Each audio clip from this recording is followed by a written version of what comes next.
Oh no. My worst part. You mean your best part? Hello, and welcome to the No One Asked You podcast. For this particular series, I am joined by my wonderful co-host, ThatDarnKitteh. Kitty and I are both going into this story completely new with almost no knowledge of the story or world. Each segment, we intend to cover what happens in each new chapter and discuss our experience along the way. This is Mistborn Abridged, a blind read through, and today we'll be covering Chapter 4. Okay, Kitty, there was a lot of stuff that happened last chapter, and I think I have a criticism for this one, possibly, but let's get through the blurb first, and then we'll get to it. But lots of good stuff. We meet the crew this chapter, or at least most of the crew, or at least some of the crew. Very fun Good names. stuff. Yeah. Apparently, the next stage of my quest will take us up into the highlands of Terrace. This is said to be a cold, unforgiving place. A land where the very mountains are made of ice. Our normal attendants will not do for such a trip. We should probably hire some Terrace packmen to carry our gear. Mm. A most interesting journal entry. Is this the goodie or the baddie? I wrote here royal. Is it because of the attendance? Yes, and yeah, so I think of this as, again, this is the person who it is this the previous person was talking about being in Terrace. So it's the same person, I think, as the last one. And even though I thought that one was baddie, so it's baddie. Yeah, it's the same person, so it's still baddie. What if I'm wrong and it's all the same person? Like, I don't know how to account for like such a different POV between the first blurb and the second blurb, but what if they're all the same? Yeah, if they're all the same, it makes sense. I want to know that this has to pay off. Yeah. Yeah, because some of the tone is Kelsia like, but which I would be inclined and want to do, even though it doesn't really make sense because of the time. But yeah, also this must be in the before time, because we should probably hire some Terrace packmen to carry our gear. Like, you would just get Scar to do that if their Scar existed. So yeah, these are this is in the before time. What are we supposed to do? I just want to. Are we gonna have to do like a episode of all the pre-chapters? Right? Yes. Yeah. So by the time we get to the end of this book, we'll have a special pre-chapter episode, because it's very much its own story so far, and I'm sure it'll mesh well. Anyway, let's get into the chapter. You heard what he said. He's planning a job. That jerk Ulef's eyes shone with excitement. I'm still bitter. Still bitter for what he did to Vin.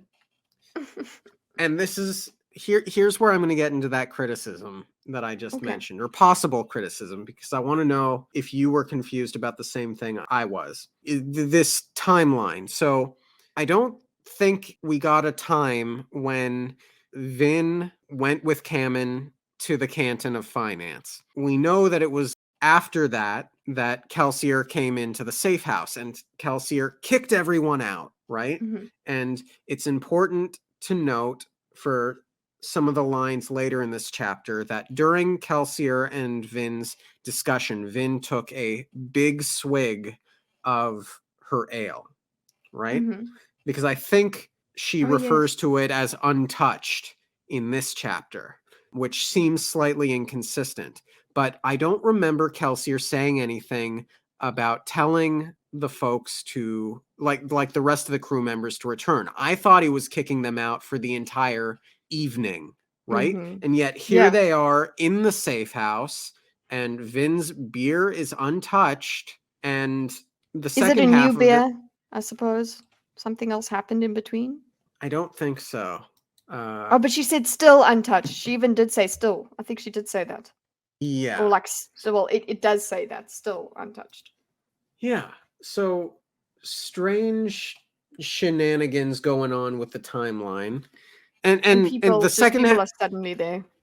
Yeah. And then the second half, because like not even 2 minutes of in-world time does the new crew leader, Milev, say that everyone should get up and leave. So it's like everyone left and then came back only to leave shortly after.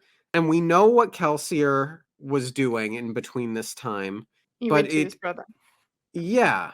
And it's like, it's one thing if he wanted to have his late mysterious entrance, but it just seems so impractical to me that this whole crew would be kicked out, come back, and then leave again. What do you think? For me, it was just disorienting. I'm like, whoa, whoa, whoa, what? Where? Okay, cool. How far ahead are we? I was just trying to figure it out, and then you just keep going. Just okay, fine. Let's see what's happening. I did go, okay, cool. This ale's been sitting there quite a long time now, and there's a whole bunch of stuff we just weren't privy to, and I'm just like, okay. I did also notice the kind of of it. Cool. Okay, so I'm not like totally crazy, but we accept it and we move on. And Okay, but I don't Ulef, know. what? I am not a good gauge for craziness. Just letting you know. So anyway, go. Hmm. Hmm.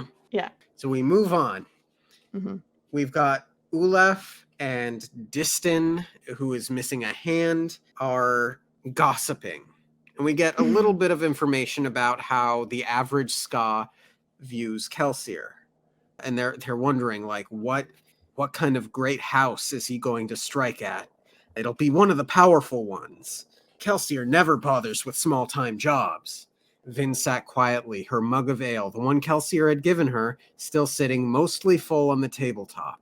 Now, I imagine, not to get too hung up on it, but I imagine like a big swig to be more than Then mostly, yes. yeah. I'm expecting like a good fourth of it to be gone after a She said big swig.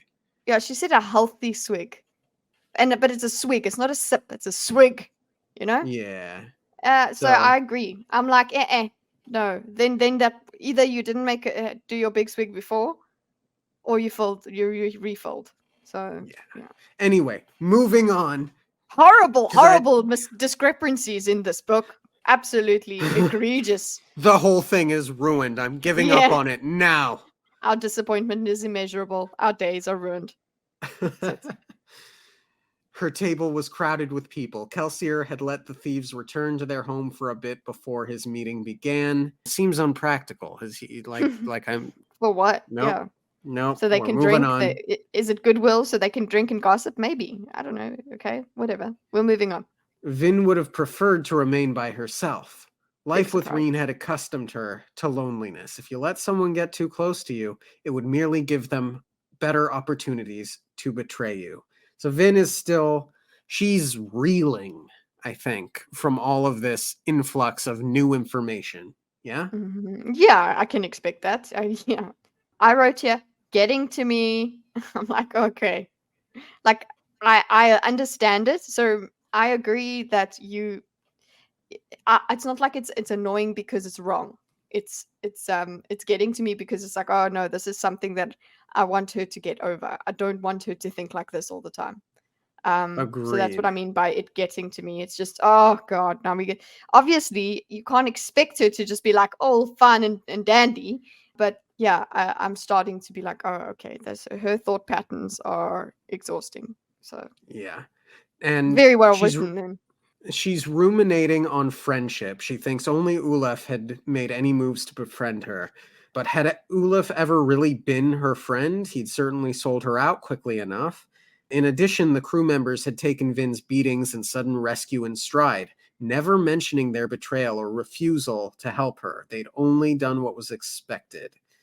Mm. When another burglar, a scraggly bearded man named Harmon, comments, the survivor hasn't bothered with any jobs lately. He's barely been seen in Luthadel a handful of times during the last few years. In fact, he hasn't pulled any jobs since... This is the first one.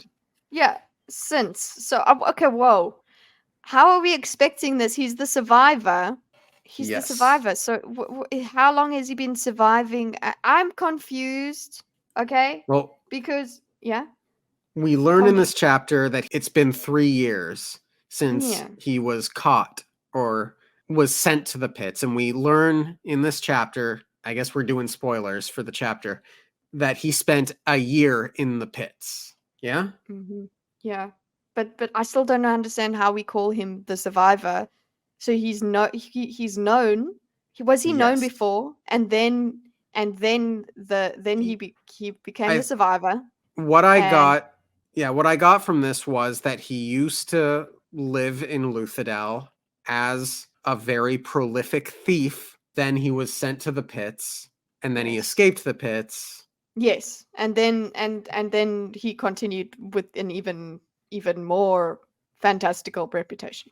Yeah. It's a little concerning for me having these folks gossiping as they are, because I remember back to when Kelsier was saying, you know, there will be a time when I want to make my presence known, but until then, anonymity suits him better. It's like, Oopsie. you know, the best kept secrets are between like dead people. Isn't that a phrase or something? Dead men tell no So, tales. yeah. So it's like secrets out now, as far as I'm concerned. I didn't think of that. I didn't think back to it. Like, it just shows he does do these sort of impulsive things, but you can expect him to have made this exception because of the situation. The situation required him to step in. True. He did He save Vin. Yeah, he saved Vin and he saw that whole thing happening. So yeah, it might not be that he was planning that, obviously, as in planning to be known, but he's like, oh well, I suppose maybe he's like, oh well, the cat's out the bag, it's fine. Well, Yeah. or he just isn't thinking about it because he just wants to get on with this job.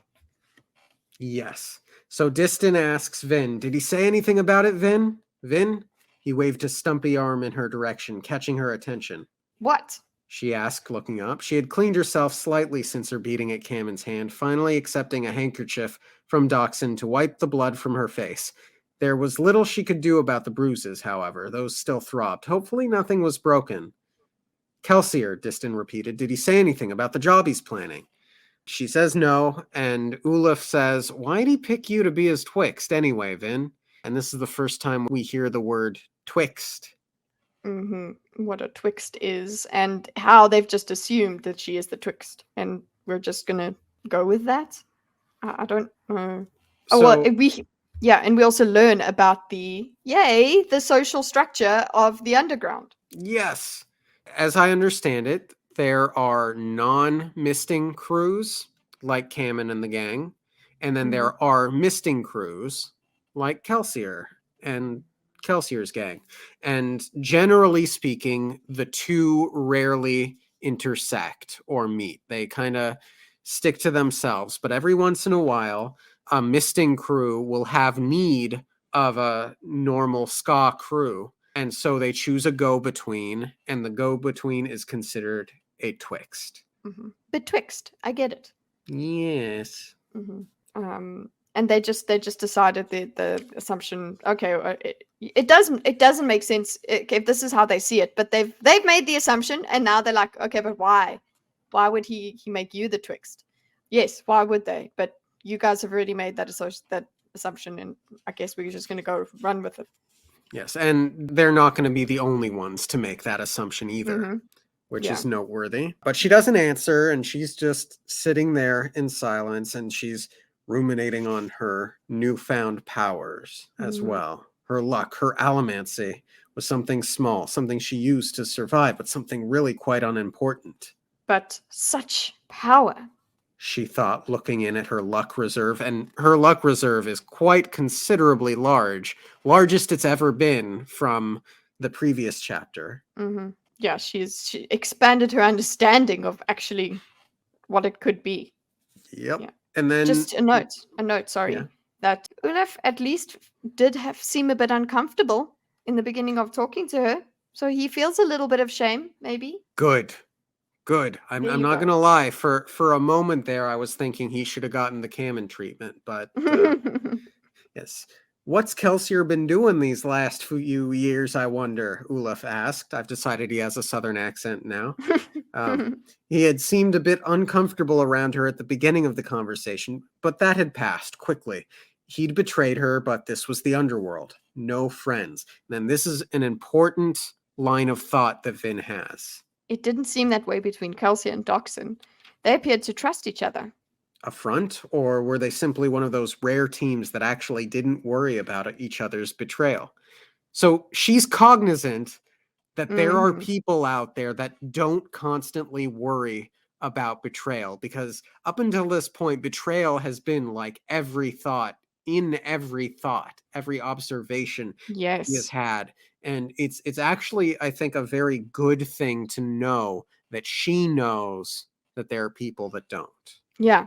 No, I like that. It gives me hope for her. I'm like, yeah, I'm glad you noticed that. There are other ways to live, and you might live that way. With maybe you can trust people, and there are better people out there. But she's And unsettled by yeah, it. The most unsettling thing about Kelsier and Doxson had been their openness with her. They seemed willing to trust, even accept, Vin after a relatively short time. It couldn't be genuine. No one could survive in the underworld following such tactics. Still, their friendliness was disconcerting. Mm. And then we get a bit more of that timeline.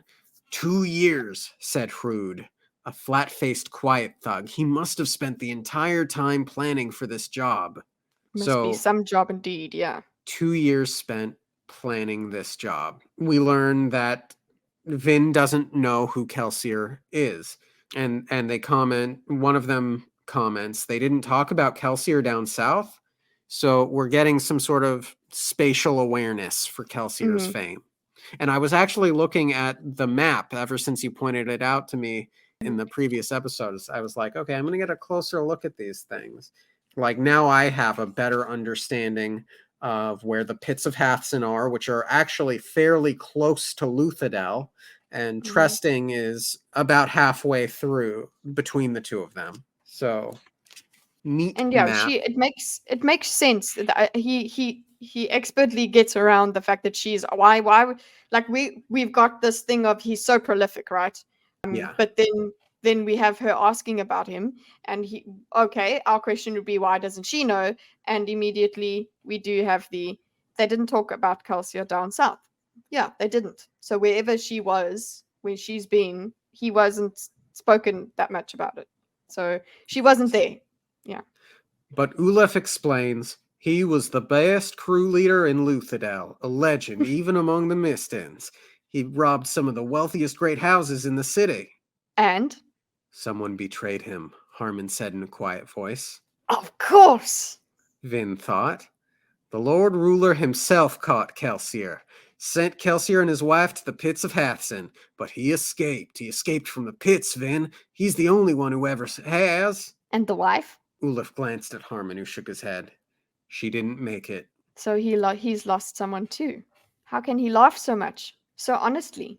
And my heart my heart here feels for Kelsier. And like we've learned that Vin is so insightful into people, so when she says, how can he laugh so honestly, he's laughing honestly. Yes. So and even though she's talking about their friendliness being disconcerting, and she brought up like, oh, is it a front and all of that, she knows that laughing, his happiness, his lack of worry for betrayal is genuine. It's honest, yeah. And the thing is, so she's like, haha, of course, you see, everyone gets betrayed. And then so it's like, it's confirmation. But then wait a second, he's had an excuse. He also has been betrayed, but he's not sitting there and thinking that way. He's done something else. His smile, his laugh, all of that is, like I said, it's not just rebellion against the Lord Ruler, but it's just also rebellion against the trauma he's gotten. He's continuing. And yeah, I love Kelsier, man. I love him. He's so cool. He's so cool. And this is the first mention of his wife. Am I correct in that? Yes. I was like, oh, so there was a female, there was a love, and the love is gone. He's lost her. Yes.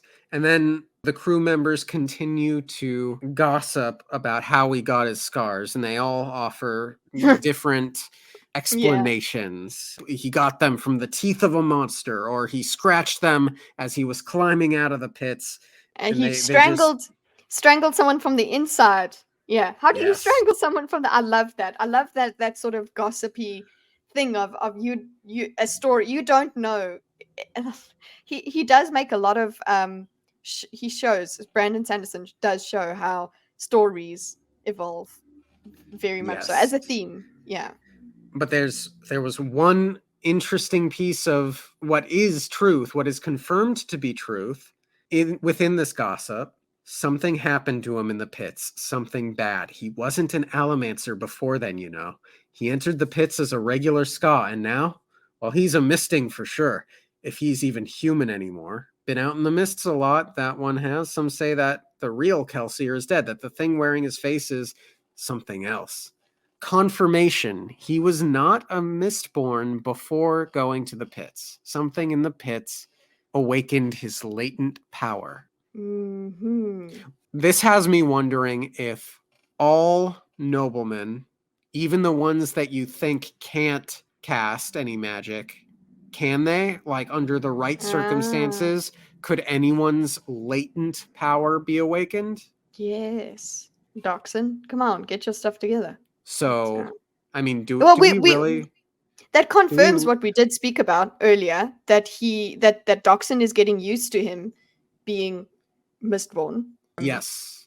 So Yes. he was, but also meant also something to note is that he was still a prolific criminal before he was an Alamancer. So it's not like he just came back with this power and became awesome. He was awesome beforehand. Yes. Relatively, yeah. And then they talk about how the Mist Wraith speech is plantation ska foolishness, and that they've all gone out in the mists. But Hrud insists not in the mists outside the city. The Mist Wraiths are out there. They'll grab a man and take his face, sure as the Lord Ruler. So this is the first mention since the prologue of the Mist Wraiths. And it sounds more or less like the city ska don't fear the mists as much as the plantation, likely because they have the protection of the walls, but that there are mist wraiths out there worth fearing. Yes. Yeah? I want to know what has, because, you know, just as we've spoken here about, you know, all the different ways he could have gotten the scars and whatever. Okay, I want to know what mist wraiths are. Like, what has caused this to be a thing? Some are saying, oh, it's not a thing, it's foolishness. Okay, where did they get this from? What's the origin story of this mist wraith thing? And I do think it is real. I'm landing on the side of there's some reality to it, but we just need to figure it out. And obviously we get there.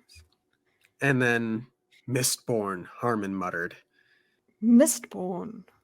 Vin had heard the term before Kelsier had mentioned it to her, of course. Who hadn't? Yet the rumors about Mistborn made stories of Inquisitors and Mistings seem rational. It was said that Mistborn were heralds of the Mists, endowed with great powers by the Lord Ruler. Only high noblemen could be Mistborn. They were said to be a secret sect of assassins who served him, only going out at night. Reen had always taught her that they were a myth, and Vin had assumed he was right. And Kelsier says, I, like he himself, am one of them. How could she be what he said? Child of a prostitute, she was nobody. She was nothing. Never trust a man who tells you good news. Reen had always said. It's the oldest but easiest way to con someone. So she's not had a lot of time. She's processing, yeah? Mm-hmm. What I wrote here is I wanted to ask you. Yeah, I guess it's, yeah, she just hasn't had a lot of time, so she's going to go for...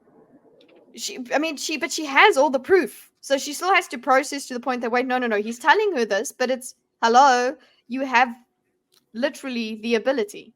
It has been shown that you have it. So yes.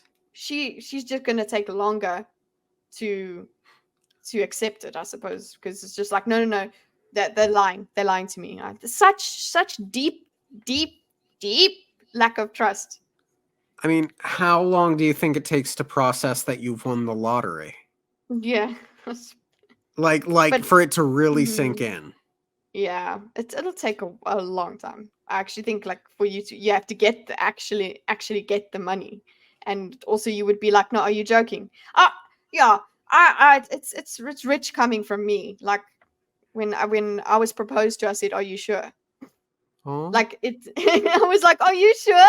Like because I couldn't process the fact that okay, yes, this is actually happening, like that. So I guess yeah, just thinking about winning the lottery. I suppose that's what I was on about.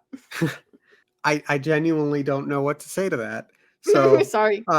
we get more we get more of the Vin power hungry arc. Vin was coming to realize that her old goal in life, Oh simply yes. staying alive, was uninspired. There was so much more she could be doing. She had been a slave to Reen. She had been a slave to Kamen. She would be a slave to this Kelsier too if it would lead to her eventual freedom. I wrote wow. Wow, wow, Power wow, hungry wow, wow. arc, yeah? Yeah. Wow. Wow, Yeah. wow, wow. Wow, wow, wow, wow. Yeah, that because I was just like, okay, that so look, we were just saying it took her a while to process, but then she's like, I have a new purpose in life, not to just survive. I will now be powerful and I will have freedom, which I do feel like she wanted freedom anyway. Like she was hopeless, but she still had hopes for. She was hopeless, but she still had hopes. Um, Yeah, but I had always yeah. imagined her kind of freedom meant like living in a cave somewhere away from people and being able to like Yes. take care of herself. This kind of freedom that she's thinking about feels like there could be a slightly darker turn. Mm-hmm. Yeah. And But as we felt like you kind of got in the previous chapter, it is okay, she'll just go along with Kelsier because that she needs to learn this stuff. It's not about him. yes. Mm. So Milov kicks everyone out because it's time for people to start showing up. And the room began to clear in preparation for Kelsier's meeting. Vin remained where she was. Kelsier had made it quite clear to the others that she was invited. She sat quietly for a bit, the room feeling far more comfortable to her now that it was empty. Kelsier's friends began to arrive a short time later. And first we meet Breeze and Ham. Yeah. So Breeze is this sort of posh, plum-suited man, and Ham has this soldier build in his t-shirt and muscles. I like him. Yeah, I do too. We had that discussion last chapter about the moral implications, and Ham, I Mm-hmm. think, is on our side of the debate, and the fact that he's even bringing it up at all, endears me to him. Mm-hmm. Yeah. The first man down the steps had the build of a soldier. He wore a loose sleeveless shirt that exposed a pair of well-sculpted arms. He was impressively muscular, but not massive, and had close-cropped hair that stuck up slightly on his head. The soldier's companion was a sharply dressed man in a nobleman's suit, plum vest, gold buttons, black overcoat, complete with short-brimmed hat and dueling cane. "Ah, this must be our twixt," said the man in the suit. "Has Kelsier arrived yet, my dear?" He spoke with a simple familiarity, as if they were longtime friends. Suddenly, despite herself, Vin found herself liking this well-dressed man, articulate man. Mm-hmm. Suddenly, Hmm. why on earth would she suddenly just start liking him? "Should have Hmm. known that Kel would be late to his own meeting," the soldier said, sitting down at one of the tables near the center of the room.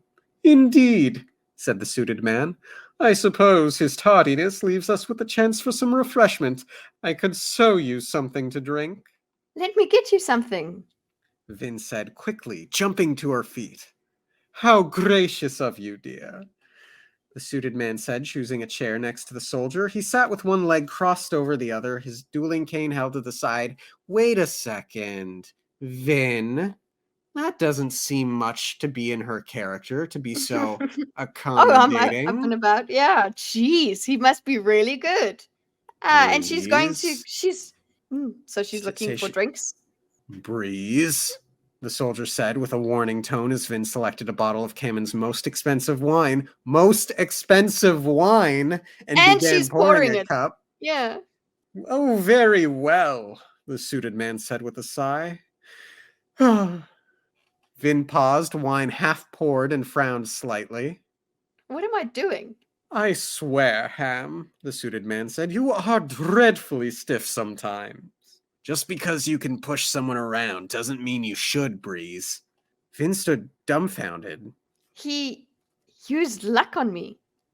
And then this is the important part, the noteworthy part about this guy. When Kelsier had tried to manipulate her, she'd felt his touch and had been able to resist. This time, however, she hadn't realized what she was doing.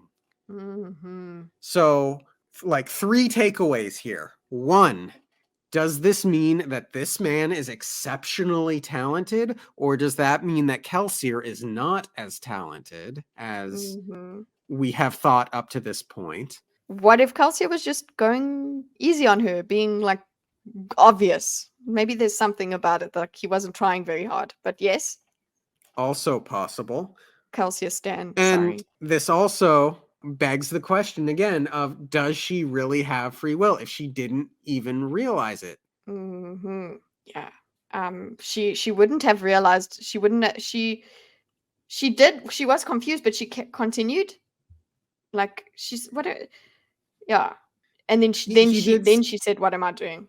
Yeah. Yes, and for the moment, and given that we have the benefit of being in her head, I'm erring on the side of she really didn't have a choice there. Nope. And thank you, Ham, for saying, cut it out, okay? Just because you can. And also, just to note, push. I've underlined push with capital P. So just because you can push someone around doesn't mean you should, Breeze. So when he says that, he's referring to not just pushing, like literally. Yeah, it's actually literal pushing because it's literal magic push. Yep. She looked up at the man, thinning her eyes. Mistborn. Hardly. Kelsier is the only Scar Mistborn you're likely to ever meet, my dear, and pray you are never in a situation where you meet a noble one. No, I am no more than an ordinary, humble misting. Humble? I like it. Breeze. All of these characters have such witty, clever banter. He's very, very... Brandon Sanderson is very talented with the banter. But you can see such a stark... The way that she speaks to people is not like that. So it really shows her situation and her psyche. She is just so highly strung and worried all the time and scared and just trying to survive that she doesn't have time for humor. Yes. She's always just observing it from others. Yes, and we know that Vin takes the position that she did not have a choice in this moment because she says, "You controlled me. You made me fetch you a drink." Oh, I wouldn't say that I made you do it. I merely altered your emotions slightly, putting you in a frame of mind where you'd be more likely to do as I wished. Ham rubbed his chin. I don't know, Breeze. It's an interesting question. By influencing her emotions, did you take away her ability to choose? If, for instance, she were to kill or steal while under your control, would the crime be hers or yours? There's really no question to it at all. You shouldn't think about such things, Hammond. You'll hurt your brain. I offered her encouragement. I simply did it through an irregular means. But I'm not going to argue with you, Ham. Is this lampshading or is this character building? No, it's not lampshading. I don't think it is. It's character building. It's I guess maybe someone. It's because obviously we do think about. We did think about the moral implications beforehand. Somebody could think that okay, now it's that's really clunky. That now we're already maybe we could have waited a little bit longer before we went into the moral implications of pushing and pulling, all of that. Maybe it's all too neat and nice and neat, but I like it, and I literally wrote "woo" after that. Just to clarify, I don't mean to use lampshading as a pejorative. It's not a bad thing, or at least not always a bad thing. It can be used poorly. Either way, I end on the side of it's good character building for the two. Yeah. Exactly. It builds on, the whole he's like this philosopher soldier guy. Yes. And how Breeze is actually, even in his name, it's easy breezy. It's just Breeze. Okay, just oh god, whatever. I'm just doing my thing here, and don't think about it in that way, and everything will be fine. Exactly. He just frames it. Oh no, I merely made you more likely to do as I wished.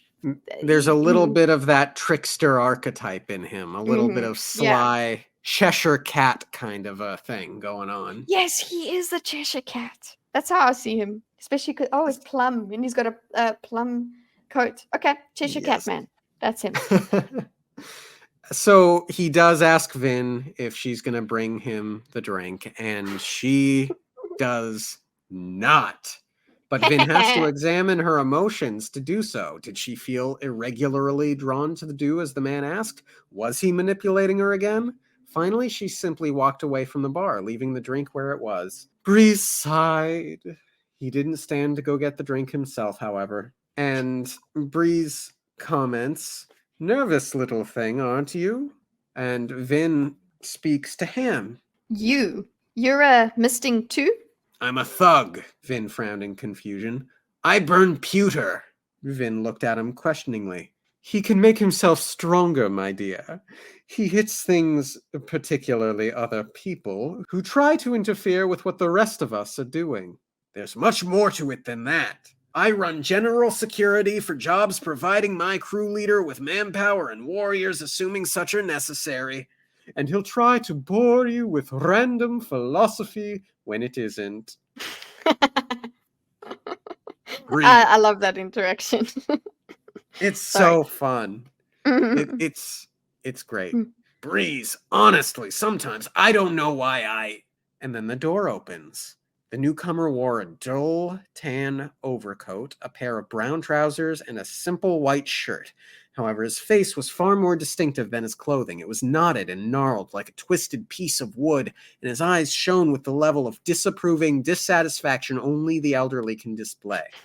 This is the get off my lawn guy. Yeah. I really appreciate it. Only the elderly can display. Like, that's a good description. It's like, oh yeah, there is a certain kind of disapproving glare that only an old guy or old woman could give you. Yes. And this guy, he comes in and he looks over at Breeze and Ham and Vin, and he just lets out a huff. And he goes and sits at a different table far away from them. Breeze sighs, "I'm going to miss Trap." "We all will. Clubs is quite good, though. I've worked with him before." "I wonder if I could get him to bring over my drink." Oh, gosh. So I guess Ham will this is... pay to see him try.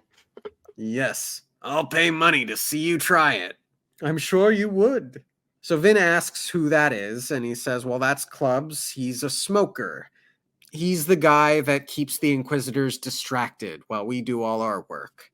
And Ham seems to have taken a liking to Vin, which is sweet.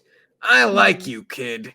The other Twixts I've worked with have either been too intimidated to talk to us, or they've been jealous of us for moving into their territory."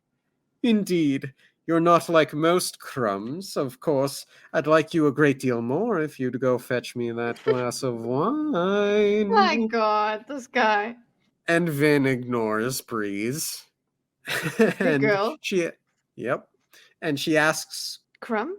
"That's what some of the more self-important members of our society call lesser thieves. They call you crumbs since you tend to be involved with less inspired projects." "No offense intended."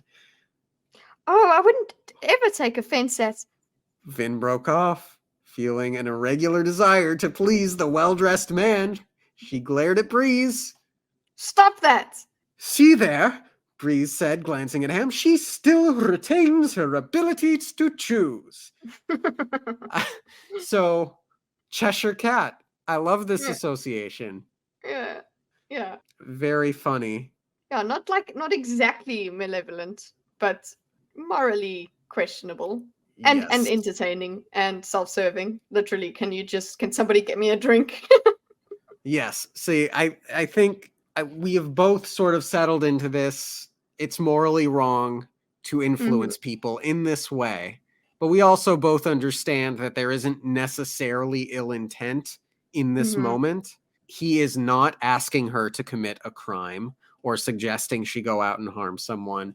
He is but he is kind of toying with her in a little bit of a way. This is fun for him, and he doesn't seem to be taking a moment to consider whether or not that's okay for her. Yeah. Were I her, I would feel a bit violated. Yes, and also just for something as silly as it's not about calming people down because you've just bust in the door and you're beating people up, so you're just making sure that there's no further violence. No, this is I'm so lazy. I don't feel like getting my drink. And Let's just get this other person to do it. yes, I don't like that. That's still and morally. I'm like and because we have really only seen Vin in a handful of ways, this wants to please someone's side of her character feels like very much a 180 for her. It feels very out of character for the person that we have come to know, which suggests much more than simple suggesting. Yes. And I mean, the way she does want to please people in the way that she just wants them not to hurt her. Okay. That's why she just wants to find what they want her to do. And she finds the way she wants to deal with people to try and just to survive. That's been her, her life. But this happiness at or like wanting to please, feeling like, oh, I definitely need to do that. I would never, like, much softer stuff that is completely alien and very easy to pick up as a reader, which shows it is quite a powerful skill. Well said. So she begins to reflect on Kelsier and again this assumption that she's a Twixt, if you would be so kind.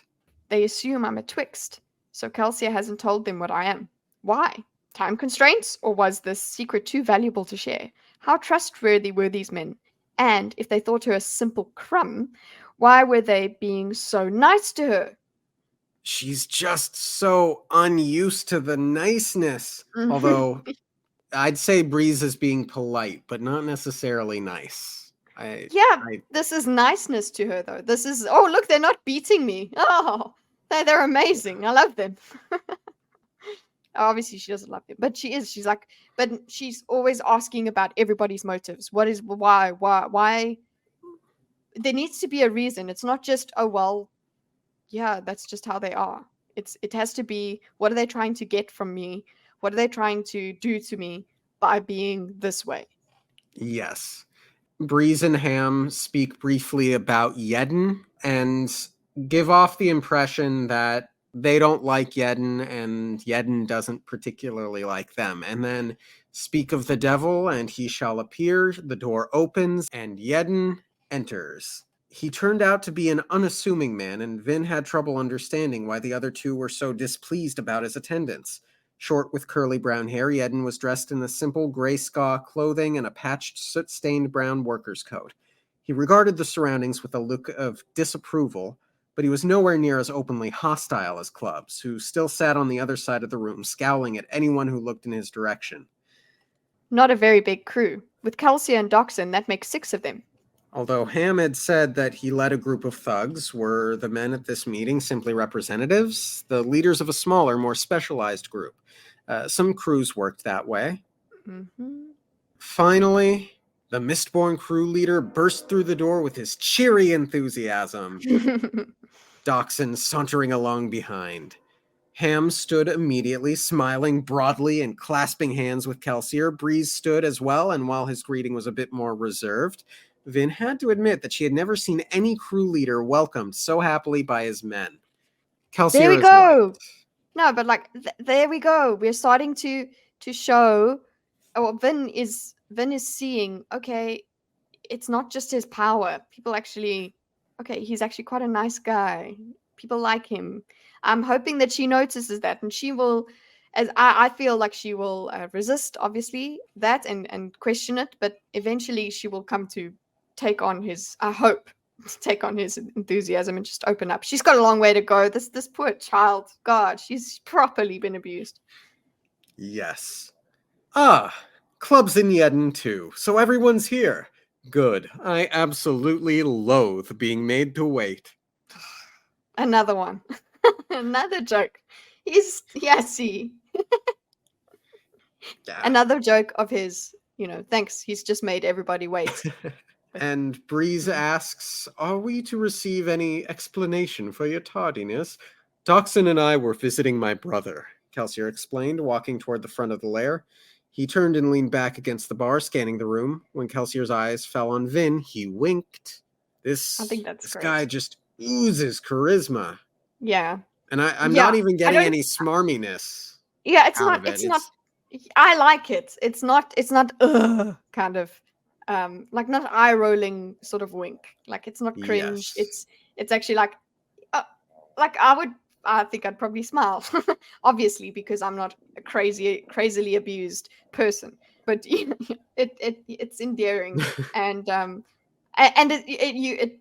yes, you as the reader are being made to like Calcium more and more. Yes. Your brother, Ham said. Is Marsh coming to the meeting? This is an ominous sentence. Kelsier and Yes. Doxson share a look. Not tonight, Kelsier said, but he'll join the crew eventually.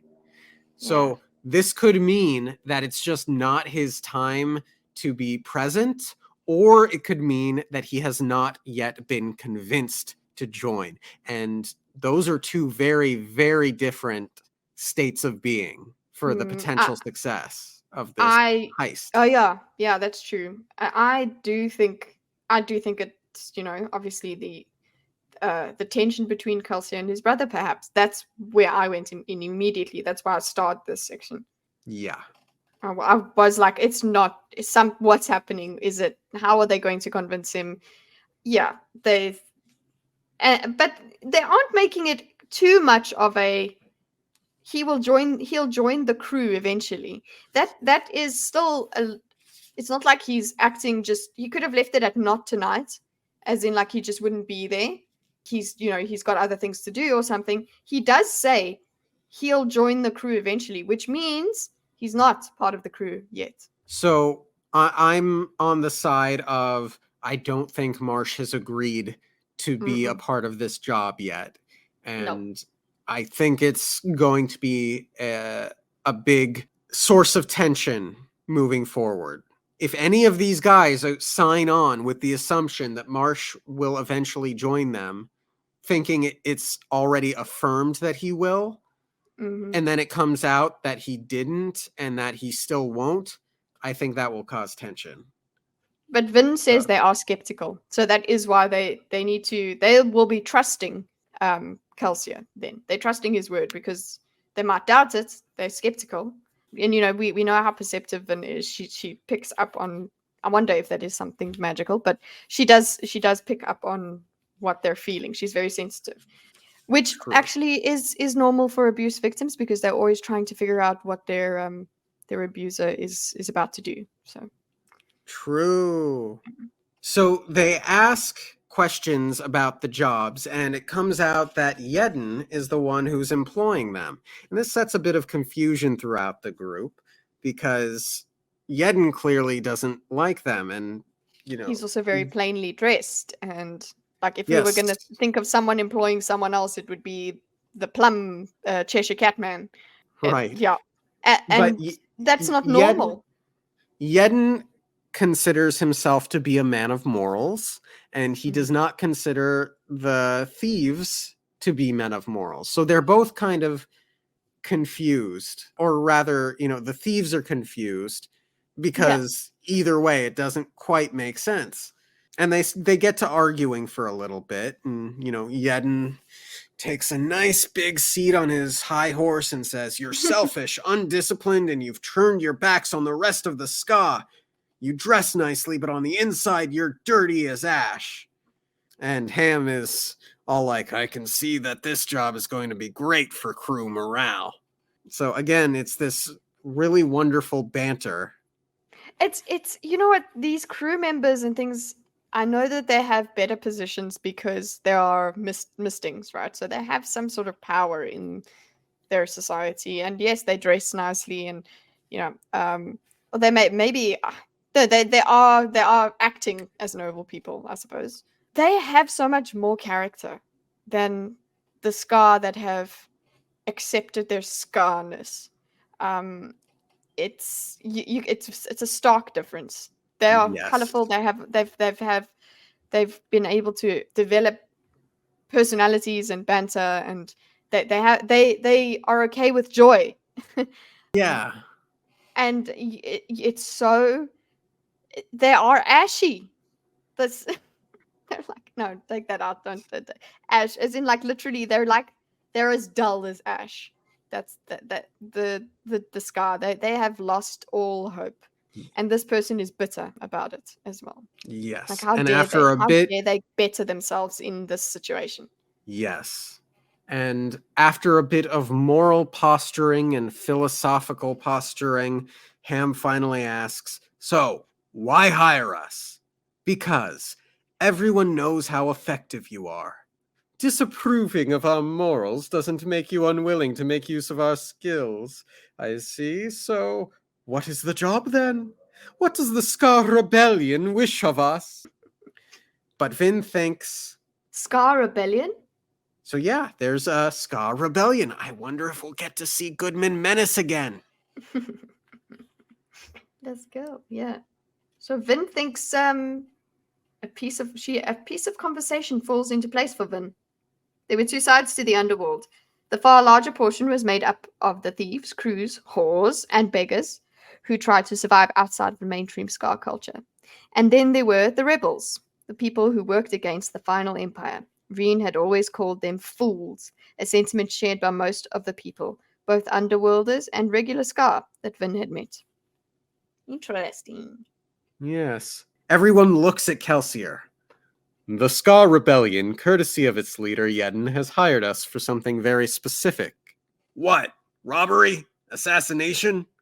A little of both. And at the same time, neither one. Gentlemen, this will be no ordinary job. It's going to be different from anything any crew has ever tried to pull. We're going to help Yedden overthrow the final empire. Silence. Sorry. Excuse me? You heard me right, Ham. That's the job I've been planning. The destruction of the final empire. Or at least its center of government. Yedden has hired us to supply him with an army, then provide him with a favorable opportunity to seize control of the city. Okay. He Yeah. says it so okay. Like, you know, Nonchalant. he knows he's being like, he's saying some crazy epic stuff, and he's just, but Crazy epic stuff. like, okay, we're just gonna yeah, we're gonna do it. There. It's not like we're gonna try, and it's not, oh, we shall overcome the tyranny of, no, it's just literally, no, we're gonna, yeah, And take it's the final so empire down. absurd. Yedden is laughing ruefully to himself. And he's like, I realize how ridiculous it all sounds. Trust me, Yedden. These men have made a habit of pulling off plans that seem ridiculous at first glance. That may be true, Kel, but in this case I find myself agreeing with our disapproving friend. Overthrowing the final empire, that is something that Scar rebels have been working toward for 1,000 years. What makes you think that we can achieve anything where those men have failed? We'll succeed because we have vision, Breeze. That's something the rebellion has always lacked. And Kelsier is very, what's the word? Trite with it regards to his opinion on the rebellion. Blunt. Yeah, quite. He's there's no two ways about it. He's like, yeah, that's why they haven't done it right. They just haven't done it right. That's why they Yes. haven't succeeded. It's taken them that long. They just ain't done it right. Tell me, what has your rebellion accomplished during its 1,000-year struggle? Where are your successes and your victories? The massacre of Tougier 3 centuries ago, where 7,000 Scar rebels were slaughtered? The occasional raid of a traveling canal boat or the kidnapping of a minor official? That's the best we can manage with the people we have. Don't blame my men for their failures. Blame the rest of the ska. We can't even get them to help. They've been beaten down for a millennium. They haven't got any spirit left. It's difficult enough to get 1 in 1,000 to listen to, let alone rebel. Peace, Yedden. I'm not trying to insult your courage. We're on the same side, remember? You came to me specifically because you were having trouble recruiting people for your army. I'm regretting that decision more and more, thief, Yedden said. Well, you've already paid us, so it's a little late to back out now. But we'll get you that army, Yedden. The men in this room are the most capable, most clever, and most skilled allomancers in the city. You'll see. And the room goes quiet again, and Vin has some important and interesting thoughts. What is your game, Calcia? His words about overthrowing the final empire were obviously a front. It seemed most likely to her that he intended to scam the Scar rebellion. But if he'd already been paid, then why continue the charade? So this is such a farcical heist that the only logical conclusion she can come to is that he's trying to scam the Ska rebellion. Not a bad plan. That's mean. Why? I mean, they're already fighting a losing battle. Leave them alone, man. God, you can see. I feel his. I don't know why, but I did find it quite comical that the about the rebellion. It's like he's really trying hard, but nobody wants to rebel. I don't know why it seemed really. I know I'm not supposed to find it funny, but I did. I think it's because of Calcia, because it's like it's just in comparison to how Calcia is approaching life and everything, and this is supposed to be the rebellion, this guy, but he's too busy being bitter and thief and this and that and carrying on about it and judging other Scar. Yeah. So I guess I was just more inclined to kind of find him wanting. Yes. And Clubs is silent during this, and Breeze and Ham are asking if it's really possible. Kelsier is positive. And he sort of denigrates the rebellion again as, not having proper organization or planning. Oh, and there's some good lines here, so I'll just read it. I know I've been reading a lot this. It's fun. No, I love it. I know. I want you to just read to me. Just continue reading. Previous attempts to overthrow the Lord Ruler have failed because they lacked proper organization and planning. We're thieves, gentlemen, and we're extraordinarily good ones. We can rob the unrobbable and fool the unfoolable. We know how to take an incredibly large task and break it down into manageable pieces, then deal with each of those pieces. We know how to get what we want. These things make us perfect for this particular task. And how much are we getting paid for achieving the impossible? 30,000 boxings. Half now, half when you deliver the army. And that's barely enough to cover the operation. Yedden is a bit spiteful at the suggestion that there should be more, because this is like years and years of the rebellion skimping and saving as best they can. And he's like, you're not getting any more. You're no use haggling. He's haggling. It's like, no, literally, it's just expensive that you need. He talks about what you would be spending that money on, which is like, we need a spy among nobility to watch for rumors. We need a couple of safe houses, not to mention someplace big enough to hide and train an entire army. So like, it makes sense. He's not just haggling. Thank you very much. Yes, it's not just do the job, get the money. It's get the down payment so we can get the resources required to pull the job, and then we keep what's left over. Yeah. And for a job this massive, surely it must be like the most expensive job ever. Like this is the White House. Yeah.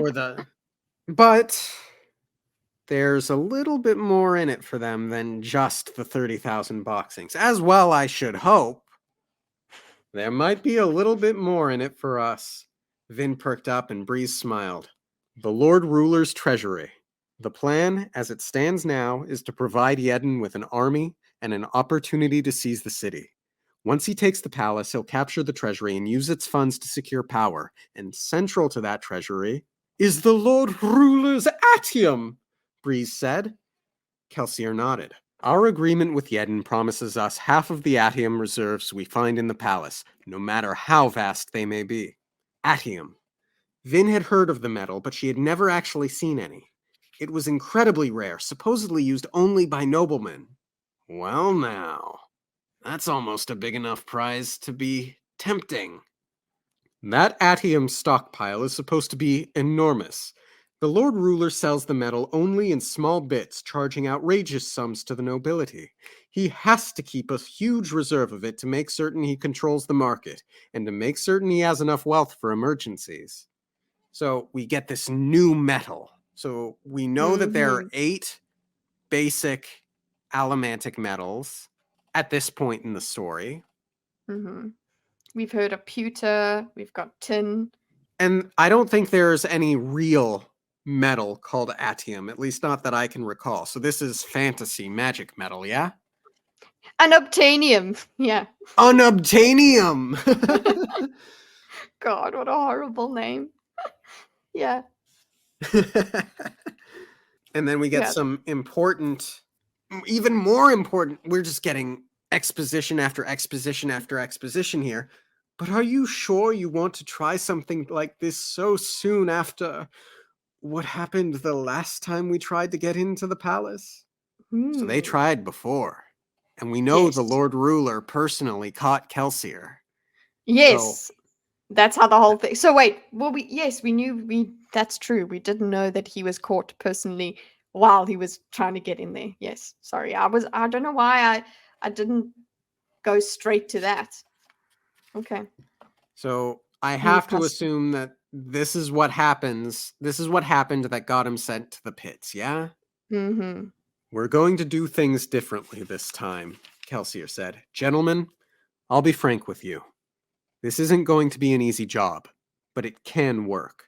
The plan is simple. We're going to find a way to neutralize the Luthadel garrison, leaving the area without a policing force. Then we're going to throw the city into chaos. I can't do an Irish accent. We've got a couple of options on how to do that, Doxson said, but we can talk about that later. Then in that chaos, Yedden will march his army into Luthadel and seize the palace, taking the Lord Ruler prisoner. While Yedden secures the city, we'll pilfer the Atium. We'll give half to him, then disappear with the other half. After that, it's his job to hang on to what he's grabbed. And Ham sort of denigrates Yedden again. Like, this is not as happy as Ham and Breeze and Kelsier were. There are some elements here of some people here that are not one big happy family. There's drama. They don't like each other. Yes. There's an important interaction between Kelsier and Yedden that has Vin thinking hard. We get a little bit of insight into why Yedden wants to do this. If by some miracle we end up in control of the palace, then we'll have at least done something no Ska rebellion has ever achieved before. For my men, this isn't just about riches. It isn't even about surviving. It's about doing something grand, something wonderful, to give the Ska hope. But I don't expect you people to understand things like that.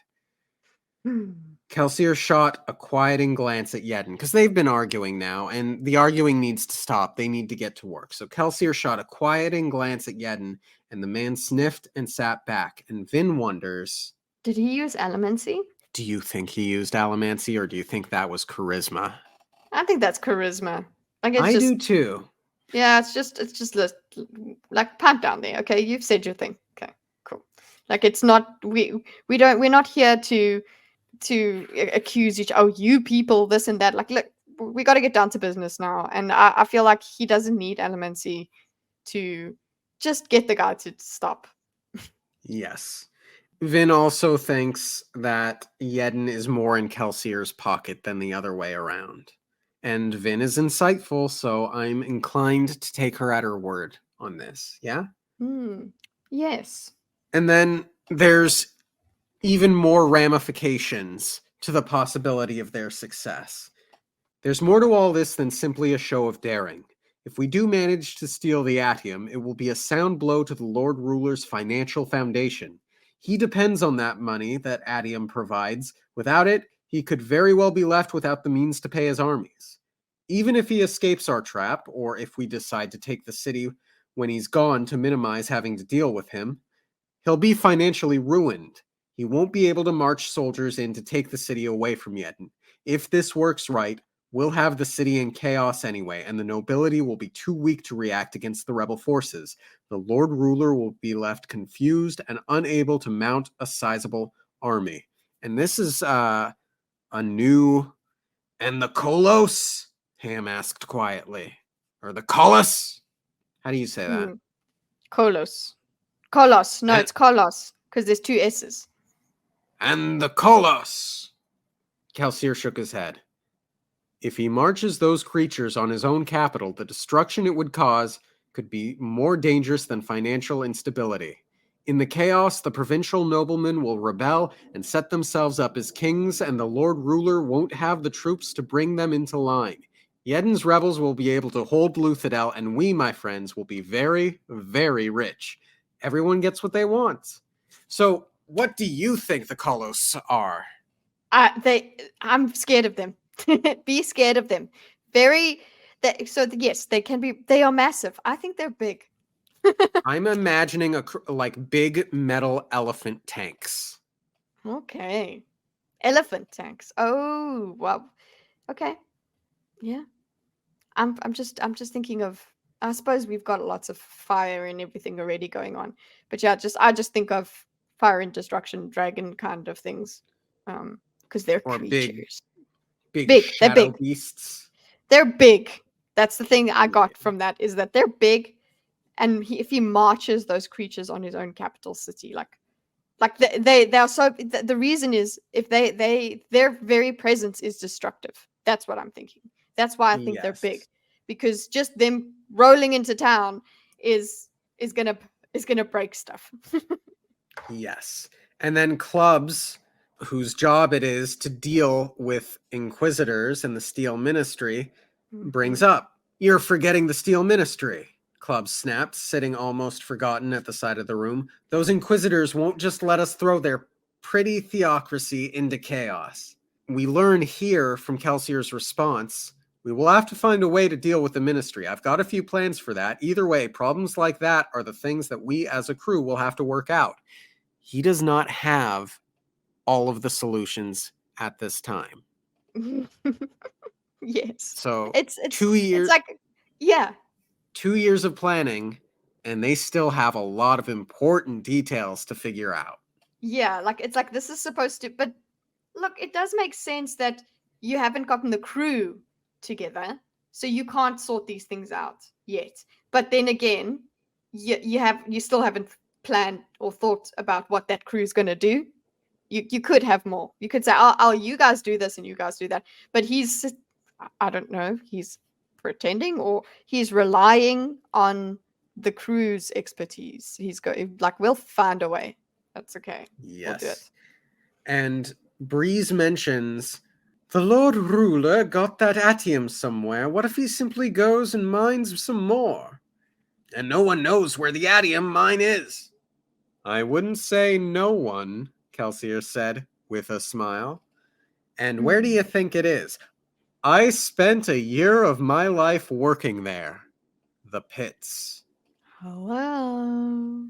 There we So, go. Now we know what the pits are for. we know, and we have a timeline here. 1 year in the Mm-hmm. pits, 2 years planning, 3 Okay. years. Mm-hmm. It makes sense. That's why the Lord Ruler makes certain nobody survives working there. He can't afford to let his secret out. It's not just a penal colony, not just a hellhole where Ska are sent to die. It's a mine. "Of course," Breeze said. Kelsier stood up straight, stepping away from the bar and walking towards Ham and Breeze's table. "We have a chance here, gentlemen. A chance to do something great. Something no other thieving crew has ever done. We'll rob from the Lord Ruler himself. But there's more. The pits nearly killed me, and I've seen things differently since I escaped. I see the thieving crews trying to survive on aristocratic leavings, often getting themselves and other Ska killed in the process. I see the Ska rebellion trying so hard to resist the Lord Ruler and never making any progress. The rebellion fails because it's too unwieldy and spread out. Anytime one of its many pieces gains momentum, the Steel Ministry crushes it. That's not the way to defeat the final empire, gentlemen. But a small team, specialized and highly skilled, has a hope. We can work without great risk of exposure. We know how to avoid the Steel Ministry's tendrils. We understand how the high nobility thinks and how to exploit its members. We can do this.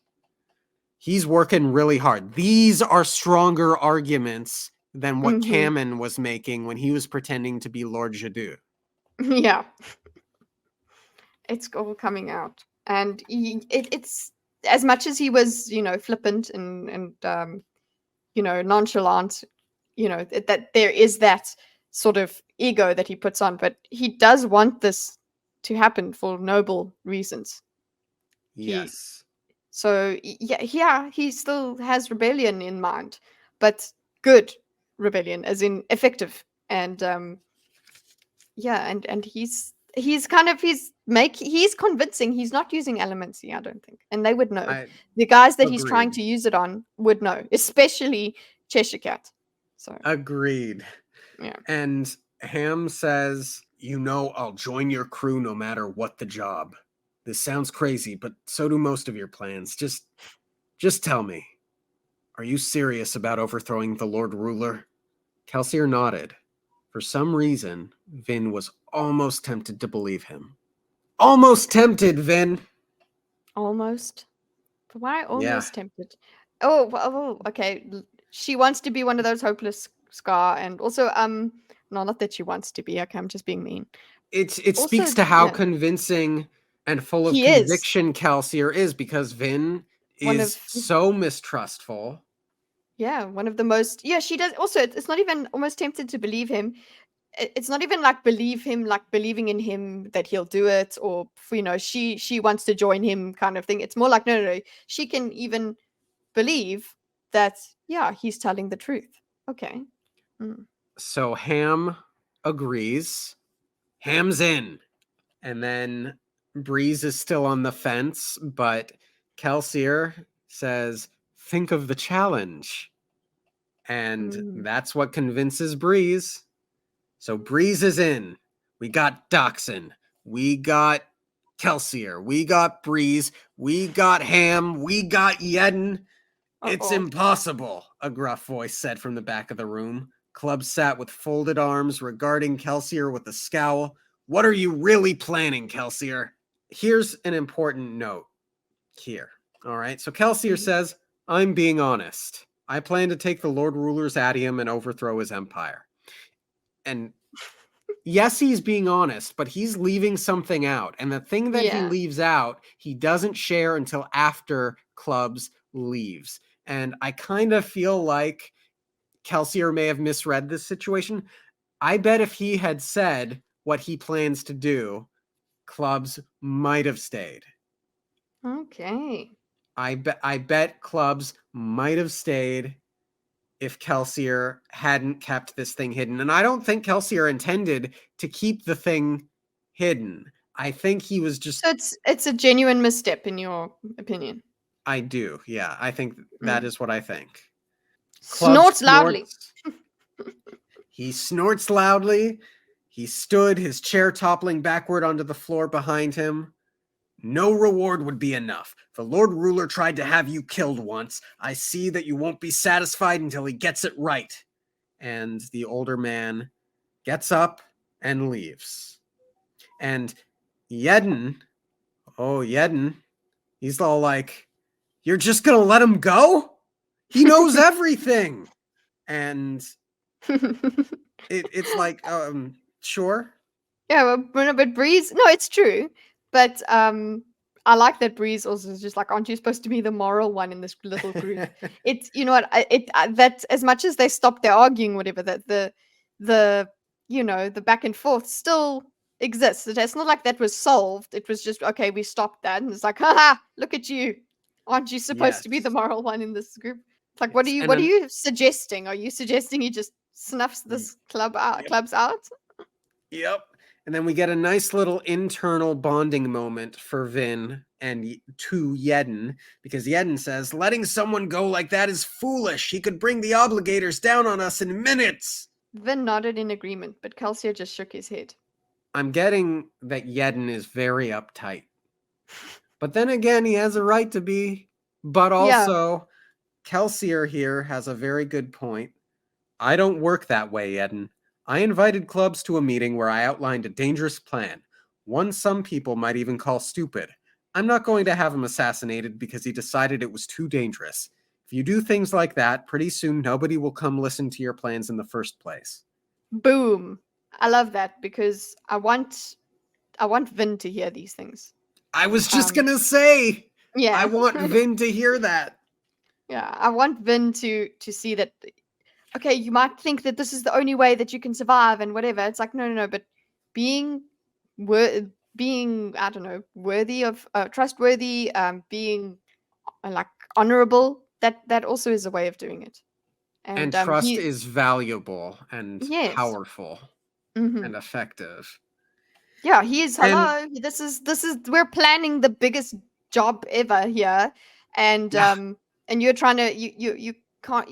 How has anyone survived in the underworld without without this with those tactics? The tactics of trusting each other and things like that. It's like, well, look how he's done it.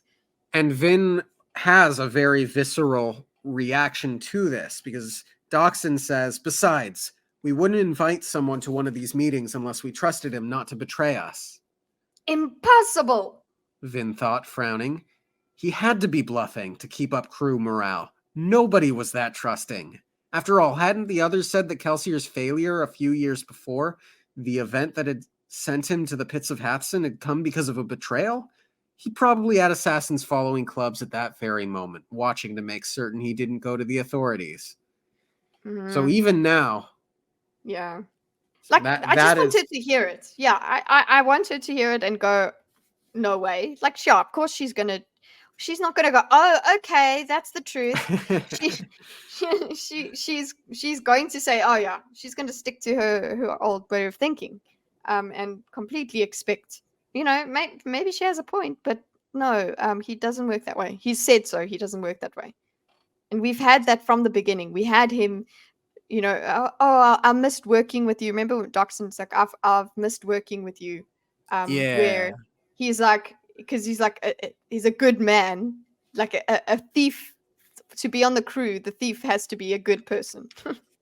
Yes. Vin has this reaction while Kelsier and Yedden are talking, and Yedden confirms that he's in, mostly because he can't get his money back. And then Kelsier turns, looking toward Vin.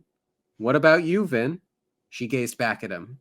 Why is he asking me? He already knows he has a hold over me. The job doesn't matter as long as I learn what he knows. Kelsier waited expectantly. I'm in, Vin said, assuming that was what he wanted to hear. She must have guessed correctly, for Kelsier smiled, then nodded to the last chair at the table. So this is a deceptively important moment, I think. Oh yeah. Because if she doesn't believe that he's actually asking her, can she actually commit to being a part of this? Yeah, I can see. Because what do you mean? Can she? Unless has she? Are you saying has she? No, can she?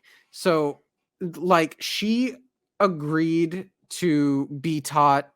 It's a little wonky because of the time skip, I think. But as she has observed, Kelsier, there's an understanding between Kelsier and Vin that he is going to teach her allomancy, right? But the details of that whole agreement, we don't really know at the moment. The fact that Kelsier is asking her suggests that he was not under the impression that she has to be a part of this job specifically, which means Kelsier may well have wanted her in on the job, but may well have been content to merely teach what he could while he could. Yeah. So if Vin thinks she has to say yes or else. I don't think. Yeah, she thinks because he has this hold over her that she's perceived. She thinks that there is the or else is. I think okay, she does have the or else of I don't know if you'll hurt me because she was even thinking of assassins and things like that. Well, no, I think it's will he refuse to teach me if I say Mm, no.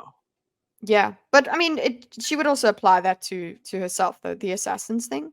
Yeah. But yeah, for sure, she's like, oh well, it doesn't matter. Of course, I'm in because I just have to be because I need to learn, and that's it. But she's not noticing that he is asking her because he's asking her. Right. So She's never been asked before, I suppose. She's just brought her along, and she's just an object. I just feel like for as smart as Vin is, I feel like a certain element, a certain dynamic here might have gone over her head. And I'm not entirely certain that not that she doesn't have all of the information, but I don't think she necessarily realizes she might be able to say no to the job and still have the Get option to teaching. learn. And I wonder if that would change her decision to join the crew or not. Does that make Yeah. sense? Yes, but she just assumes that there is the whole. She's already assumed the terms of this thing. Yeah, I agree. She's smart, but she hasn't. Her way of thinking has completely skewed her perception. I'm in. Vin said, assuming that was what he wanted to hear. She must have guessed correctly, for Kelsier smiled, then nodded to the last chair at the table. Who is the child? Yedden asked. Twixt, Breeze said. Actually, Vin is something of a new recruit. My brother caught her soothing his emotions a few months back. Soother, eh? Guess we can always use another one of those. Actually, it seems she can riot people's emotions as well. So he just spilled the beans. He's just said that she is more than misting. Yeah. And I have Sorry, to I just wanted wonder. that alliteration. More than misting. And there was an interesting thing here worth mentioning. Would you consider being a Mistborn a very private thing? Do you think it was, do you think it's like coming out? Like, was it Kelsier's right, or should it have been Vin's decision? What do you think? Ooh, I never thought of it that way. So no, I didn't think of it as this private thing. I thought of it as a so cool thing. It doesn't really matter. Like yeah, that's and also just I guess it is quite a scary thing to have that he's made that decision that now they know about it. And we know that Vin But was wondering why Kelsier hadn't told them earlier. yes, so she was saying it, So and she did say it was a valuable secret. So yes, at the same time, he did not give her the option to let that not to consent to her secret be coming out, but it kind of is implied as well because of the situation. Like, okay, well, for her to even be part of this job, she needs to then the group yeah has to know the scope of her talent, which yeah. is fair. And it does. Okay, so she could sit and go, "Ha, you see, he didn't even give me the choice, or whatever." But actually, what she had already done is why hadn't he told them yet? She was already starting to think that he had some sort of scheme, and that's why he's not telling them. And then he goes ahead and actually tells them. So that theory goes out the window Yeah, and with right how away. paranoid we know Hmm. Vin to be, it's like I don't think she would ever tell them if she had the option not to. Exactly. Maybe that is what we saw Kelsier basically force people into rebellion because he got angry. Okay, he Yeah. those Sky in the prologue, they had to go off and become part of the rebellion or die. um, and it was for their own good basically. And I also, when I think of it, I'm like, oh, if it was up to her, she would not do anything with it. She wouldn't say anything.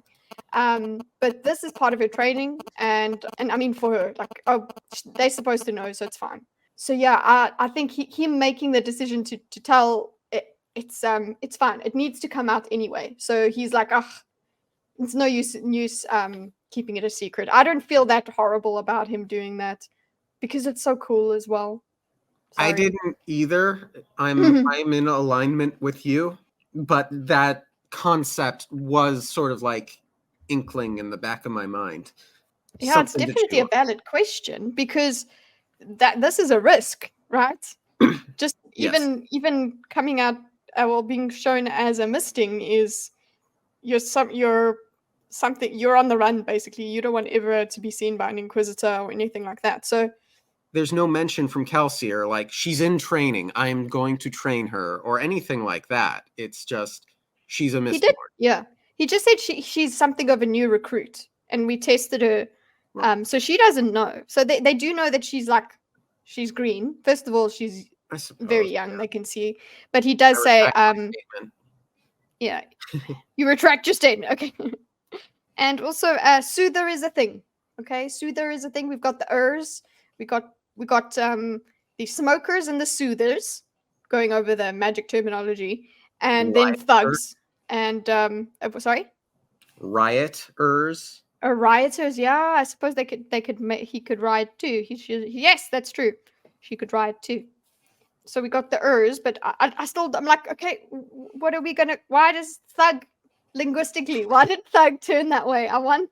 I guess, Well, yeah, it's probably because, like, if you're filling the position of meat, of being the bodyguard, of being yeah. the thug, you wouldn't, You don't do like, stuff, and yeah, also maybe it would be just too on the nose to say hitter or or enhancer, striker.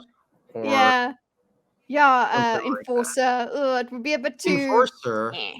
could Yeah, all the maybe. same, Yeah. all the same. Anyway, just Uh, just speculating. Okay. and there are mixed reactions from the crew.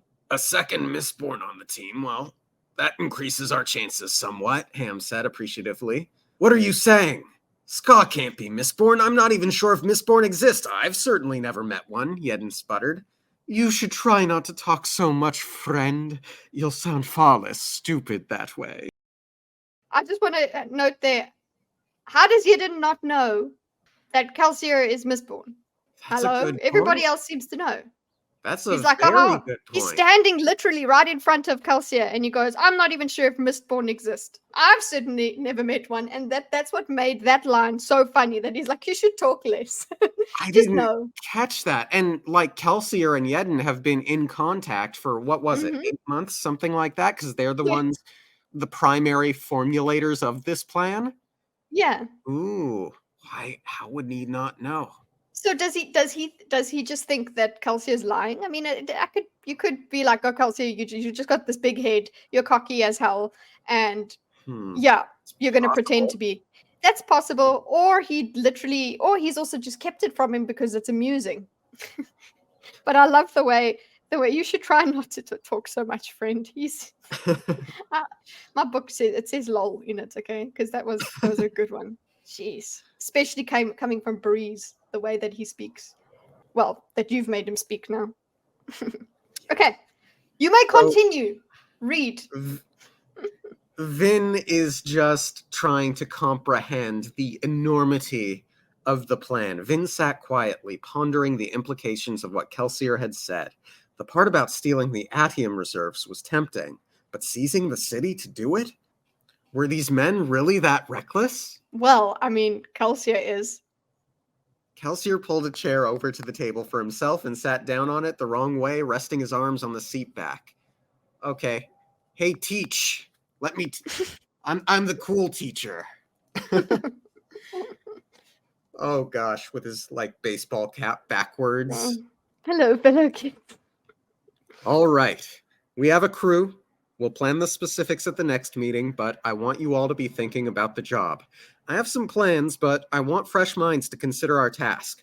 We'll need to discuss ways to get the Luthadel garrison out of the city and ways that we can throw this place into so much chaos that the great houses can't mobilize their forces to stop Yedden's army when it attacks.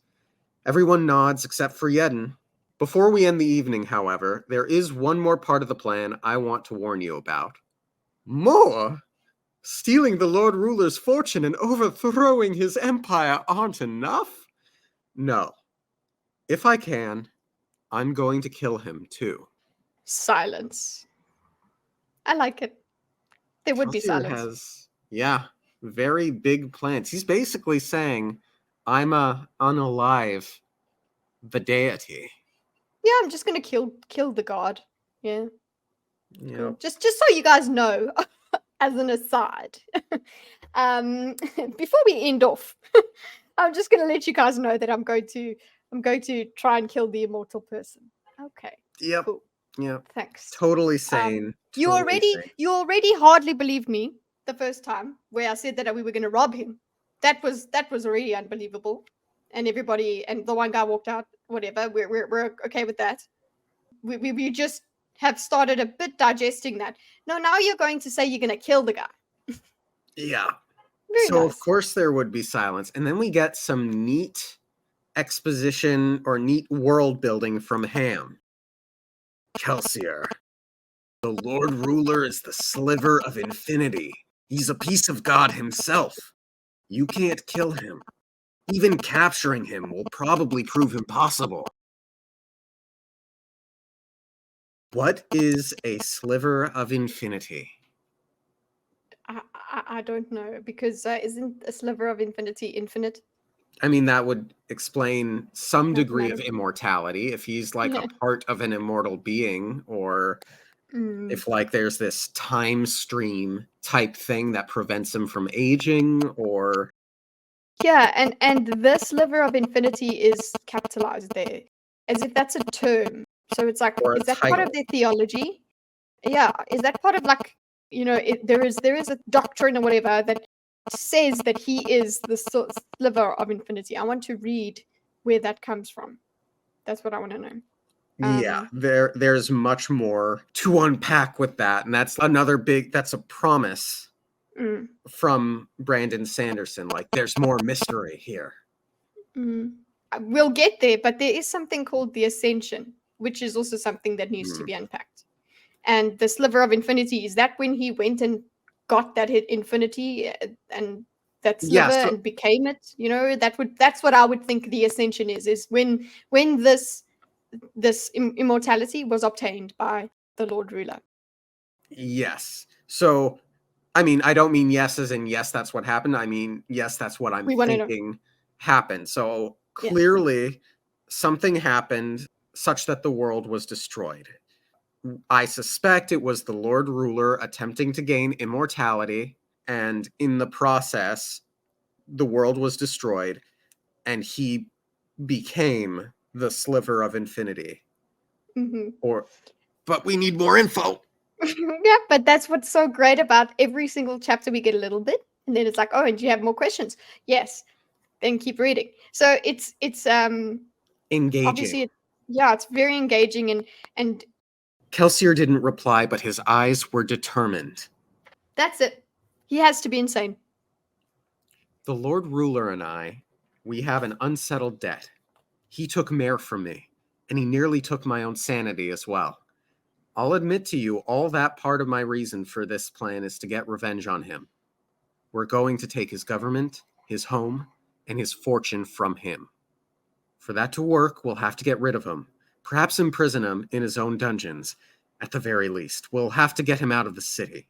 But I can think of something far better than either option. Down in those pits where he sent me, I snapped and awakened my allomantic powers. Now I intend to use them to kill him. Going back to what you were saying about Yedden not knowing that Kelsier's Mistborn, it may be that this is the moment that he tells everyone in the group. They might not have known that he was at least a Misting prior to this very moment. Yeah, they never. I mean, look, the other small time crooks or whatever from the crew, the what's it, Vin's crew, not hers, but you know where she is. They kind of, it's like rumor. It's kind of like, oh, is he Mistborn? It's not like, not. It's bit speculation, rumors and gossip. Yeah, rumors and gossip, which we can think of this guy Eden as he wouldn't believe any of that, because it's just these people they all talk crap. they have no morals, so he wouldn't take any of their word for it anyway. But then maybe the people in the crew, this Mistings crew now, maybe they only think of Calcia as a Misting. So you're right.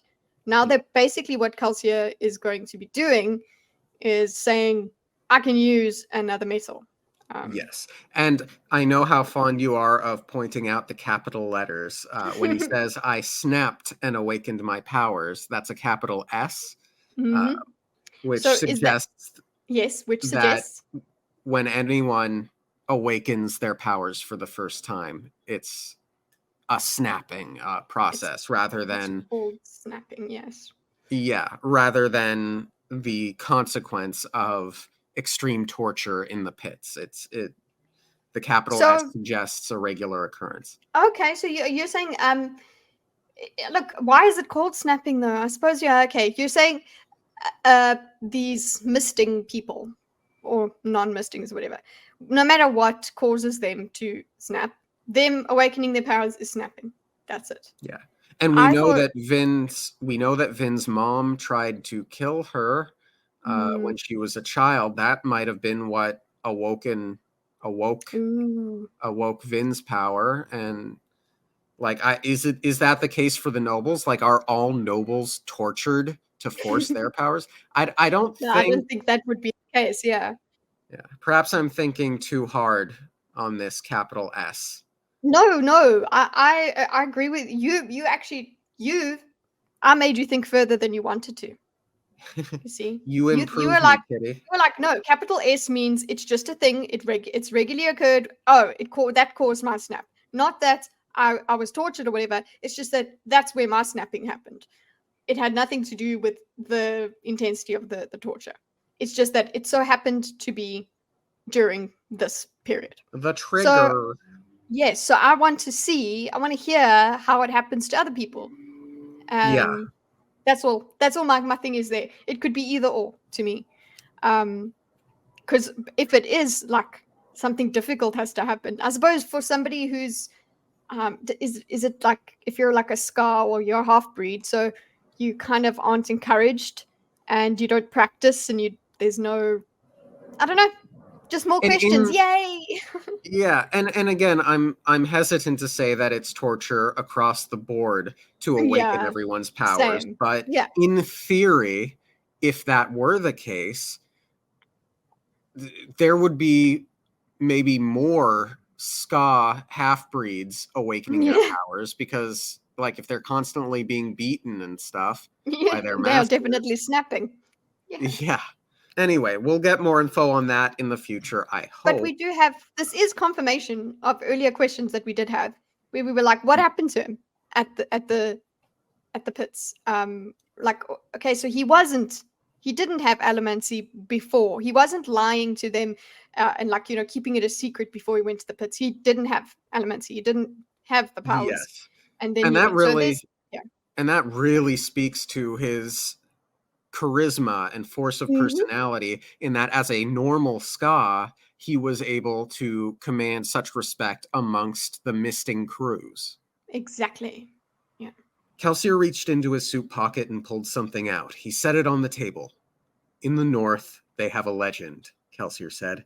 It teaches that the Lord Ruler isn't immortal. Not completely.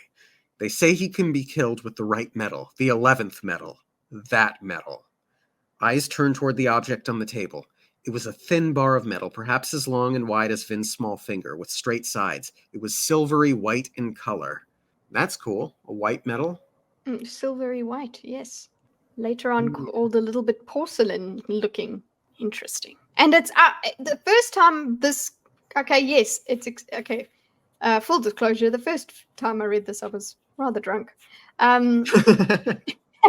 You can take that out. Never.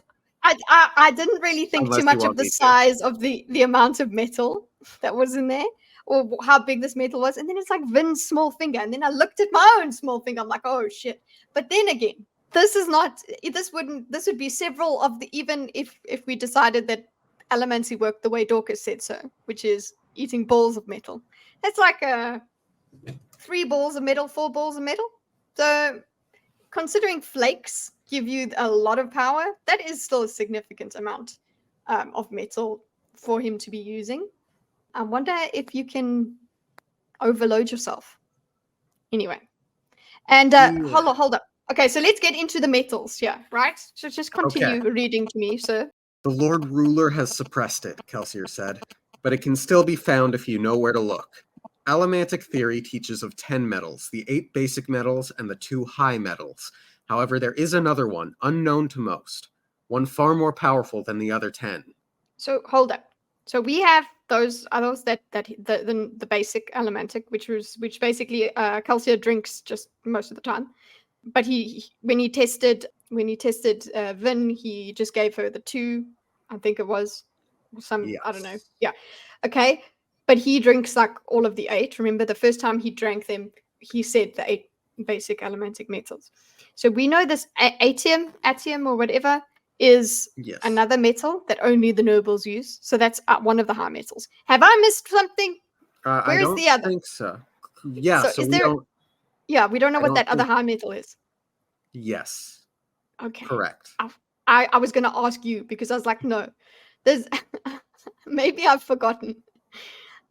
So for real, we don't know what that number. So we want to know what 9 is atium, 10, who knows, and then 11 is this one. Correct. 11th metal. Sorry, I know it's obvious to you, but it's not obvious to me. Okay. I would. Ever since I learned there was a glossary in the back of the book, I'm tempted to go take a look, but I don't want to spoil it for myself. I did that a lot with Wheel of Time, so I'm going to do it. No. I mean, okay, I don't know if you want to, but no. I thought there was a glossary. I could be wrong. Arcanum. Iron, steel, tin, pewter, brass, zinc, copper, bronze. Okay. Alphabetical reference. Ooh. No, I don't want to read this. This is like a little bit of a textbook. Let's stay far. That's cheating. Away. Okay. Yedden is intrigued, and this metal can somehow kill the Lord Ruler? It's his weakness. The Steel Ministry wants you to believe that he's immortal, but he can be killed by an Allomancer burning this.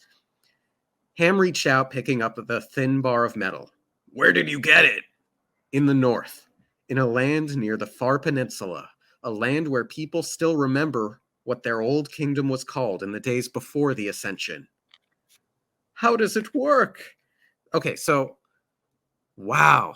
So we know that the land was called Terrace, right? Mm-hmm. Like, that's Terrace. He's talking about Terrace. What's Far Peninsula? I can't see Far Peninsula here. In the maps, I'm opening up the map. I don't see nothing. I've only see Terrace dominance. I see Farmost dominance, Terrace dominance, Northern dominance. And there's nothing in Terrace dominance. But I mean, like, okay, so that's where you say it is the north. I mean, my assumption, so that was my assumption, but I guess it could possibly not be. So I'm open to the possibility that it is. Yeah, it says Far Peninsula, so I was like, okay, where's Far Peninsula? And it doesn't have it on the map. Which, like, okay, fine. Okay, either way, it's far north.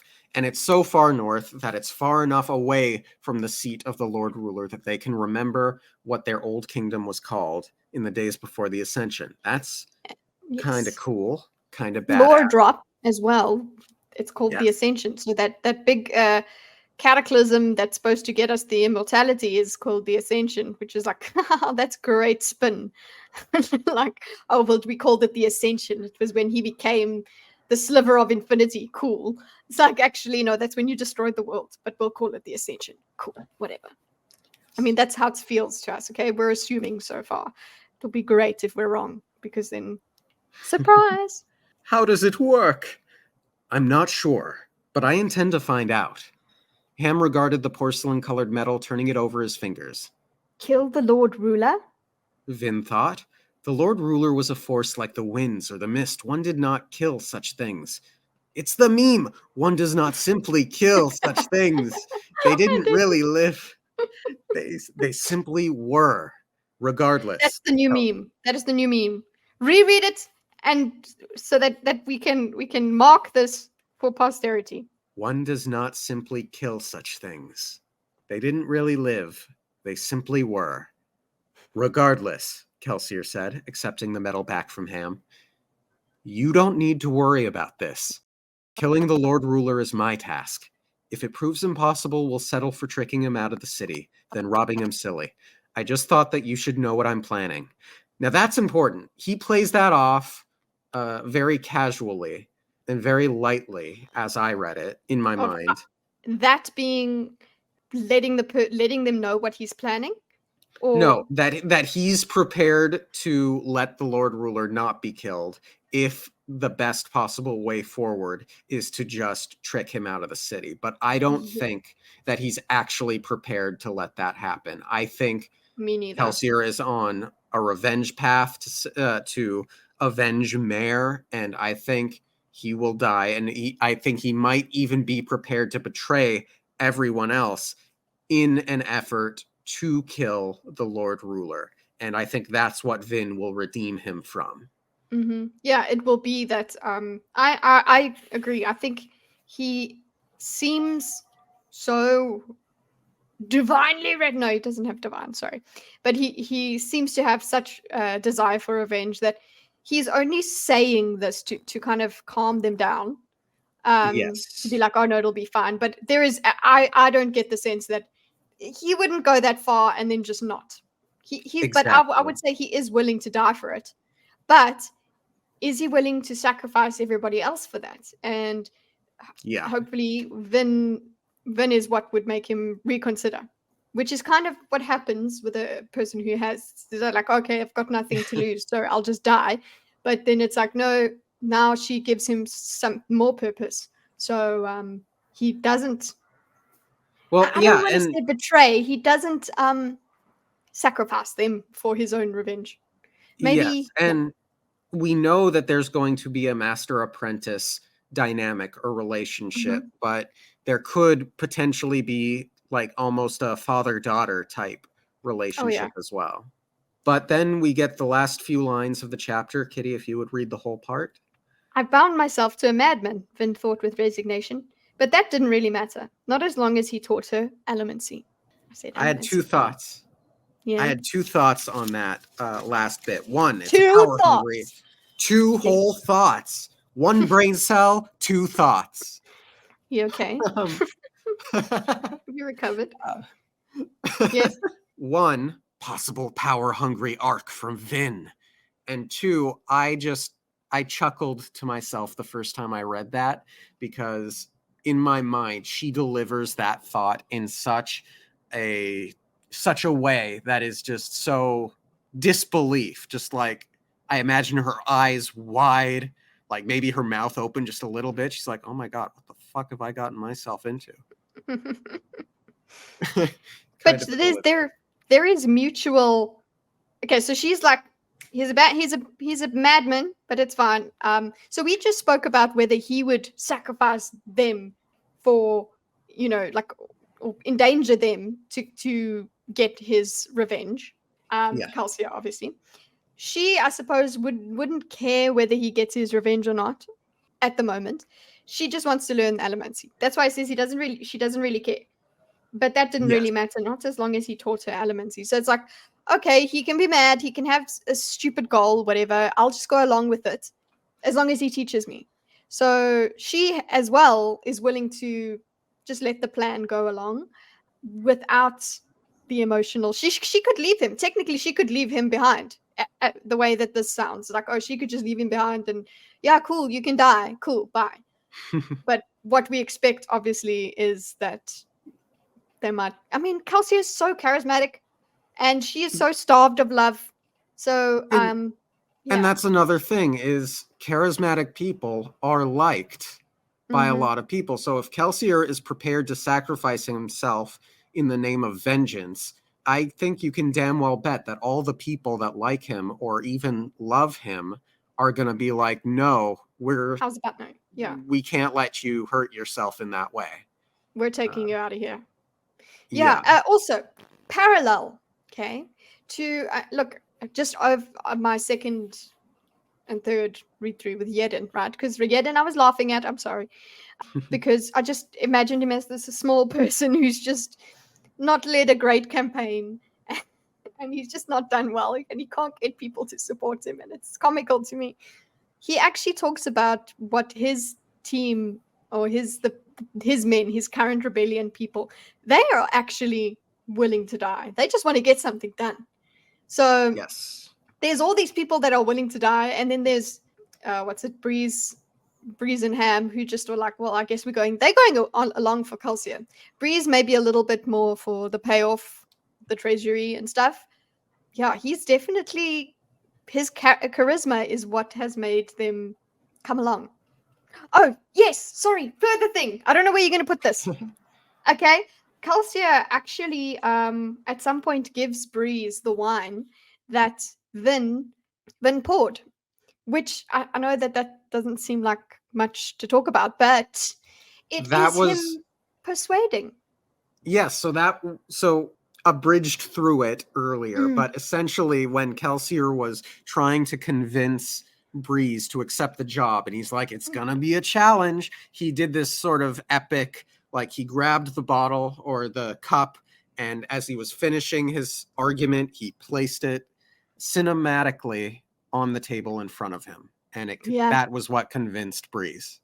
Yeah, I've noticed it as we swept through again, and I was like, oh yeah,